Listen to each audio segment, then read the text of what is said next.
누구보다 아끼고 사랑한 자식에게서 비수 같은 말을 들었을 때 마음속에서 무너지는 소리를 들은 적이 있을 것입니다. 왜 날 낳았냐? 당신 같은 부모가 창피해라는 말은 칼보다 깊이 가슴을 찌릅니다. 자식을 위해 온 인생을 바쳐온 이들에게 그런 말은 존재 자체를 부정당하는 듯한 고통을 안겨줍니다. 그러나 이 고통의 순간에도 부처님은 우리에게 한 줄기 빛을 남기셨습니다. 부처님께서 출가 전 왕자 시절 아들 라훌라를 낳으셨습니다. 사랑하는 자식을 두고도 그는 깨달음을 향한 길을 선택했습니다.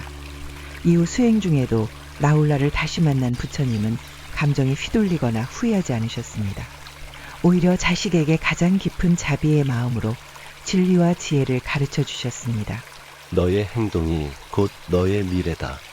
거짓 없이 살아라. 그는 자식에게 세상의 기준이 아닌 올곧은 가르침을 유산으로 남겼습니다. 라훌라는 처음에는 부처님이 왜 자신을 두고 떠났는지 이해하지 못했습니다. 아버지에 대한 원망과 그리움이 교차하는 마음속에서 그는 반항도 했고 혼란도 겪었습니다. 그러나 시간이 지나 부처님 곁에서 수행을 배우고 아버지의 진심을 마주하면서 라훌라는 점차 마음을 열었습니다. 사랑은 즉각적으로 이해되지 않을 수 있습니다. 그러나 진심은 결국 전해지게 되어 있습니다. 부모가 자식을 향해 건네는 무언의 사랑, 말없는 헌신은 시간이 흐른 뒤에야 비로소 꽃을 피우기도 합니다. 어느 날 한 어머니가 부처님께 찾아와 말했습니다. 제 자식은 어릴 때는 착했지만 크자마자 저를 원망하며 떠났습니다. 저는 무엇을 잘못한 걸까요? 부처님은 조용히 말씀하셨습니다.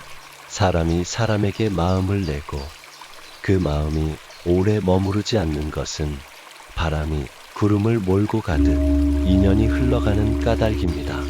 당신은 자식에게 최선을 다했습니다. 그러나 그 인연의 끝을 당신 탓으로 돌리지 마십시오. 부처님은 사랑에도 인연의 법칙이 있다고 하셨습니다. 억지로 이어붙인 관계는 오히려 더 많은 상처를 남기고 흘러가야 할 인연은 놓아주는 것이 지혜임을 가르쳐 주셨습니다. 자식이 하는 말이 가시처럼 박힐 때 그것은 곧 우리의 기대가 상처로 바뀌는 순간입니다. 부처님은 말씀하셨습니다. 바라는 것이 클수록 괴로움도 크다. 우리는 자식을 나처럼 생각하고 나의 연장선처럼 느낍니다. 그러나 자식은 별개의 인격체이며 다른 길을 가진 존재입니다. 그들이 내게 상처 주는 말을 할지라도 그것이 곧 나의 존재를 부정하는 것은 아닙니다. 자식의 말이 날카로웠다면 그것은 그들도 아직 미성숙한 감정 안에서 자신을 지키려는 방어일 수 있습니다. 또한 부처님은 말씀하셨습니다. 악한 말을 들었을 때 그것을 되받지 않으면 그 말은 그 사람에게로 되돌아간다. 자식이 무심코 던진 말이 아프게 다가올지라도 그 말에 반응하지 않고 가만히 바라본다면 상처가 아니라 이해로 바뀔 수 있습니다. 자식도 때로는 아픔 속에서 말의 가시를 던지는 것이며 그 가시의 뿌리는 불안과 혼란일 수 있습니다. 그 혼란에 함께 휩쓸리기보다 등을 토닥이며 기다리는 것이 진짜 부모의 힘일지도 모릅니다. 사리불 존자가 어느 날 한 아이를 제자로 삼아 수행을 가르치기 시작했습니다. 그러나 이 아이는 반항적이고 무례하기까지 했습니다. 다른 제자들이 분노하여 아이를 내쫓으라 했을 때 사리불은 이렇게 말했습니다. 이 아이도 언젠가 마음속에서 연꽃이 피어날 것입니다. 지금은 진흙일지라도 그 안에 피어날 가능성을 보십시오. 그 아이는 결국 고요한 수행자가 되었습니다. 진흙 속에 핀 연꽃은 향기롭고 상처를 품은 영혼은 더 깊은 자비로 성장할 수 있습니다. 부처님은 이렇게도 말씀하셨습니다. 원망은 원망으로 풀 수 없다. 오직 사랑으로만 풀 수 있다. 자식에게 받은 상처를 그대로 돌려주는 순간 우리는 자식과 같은 고통의 연결망 속에 묶이게 됩니다. 그러나 그 상처를 껴안고 내려놓고 바라보며 흘려보내는 순간 우리는 고통의 굴레에서 벗어나게 됩니다. 그것이 자식을 향한 진짜 해방이며 나 자신을 지키는 수행입니다. 이처럼 부처님의 가르침은 우리에게 묻습니다.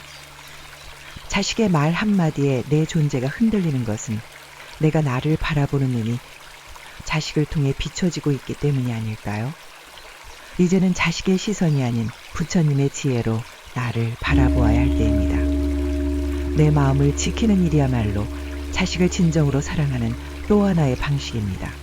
마음에 비수가 꽂혔다면 그것을 뽑는 방법은 외부의 말이 아니라 내면의 평정입니다. 부처님은 바람이 불어도 흔들리지 않는 등불처럼 마음을 지키라 하셨습니다. 우리가 평정을 잃지 않고 오히려 그 말 속의 고통을 들여다보면 자식도 언젠가 그 사랑을 이해하게 됩니다. 시간이 걸리더라도 이해는 자비와 침묵 속에서 자라납니다. 당신이 흘린 눈물, 참아낸 말, 삼킨 감정들 모두 공덕이 됩니다. 그 공덕은 언젠가 자식의 길을 밝혀주는 등불이 될 것입니다. 비수 같은 말은 상처가 아니라 깨달음이 될 수 있습니다. 그것은 나를 아프게 한 말이 아니라 나를 단단하게 만든 순간입니다. 그 말이 지나간 자리에 지혜가 남기를 바랍니다. 당신의 마음이 평온해지고 자식과의 인연이 자비와 이해로 물들기를 진심으로 기원합니다. 부모로서의 삶이란 때로는 자신을 내려놓고 때로는 자식을 놓아주며 궁극적으로는 모두가 자유로워지는 길임을 부처님의 가르침을 통해 다시 한번 되새겨봅니다. 그리고 그 길 위에서 당신의 모든 상처와 눈물이 연꽃처럼 피어나기를, 그리하여 당신의 삶이 더욱 우아하고 지혜로워지기를 소망합니다. 오늘도 당신의 마음을 지켜주신 부처님께 감사드립니다. 그리고 그 상처 속에서도 자신을 잃지 않은 당신에게 이 연꽃 한 송이를 전합니다.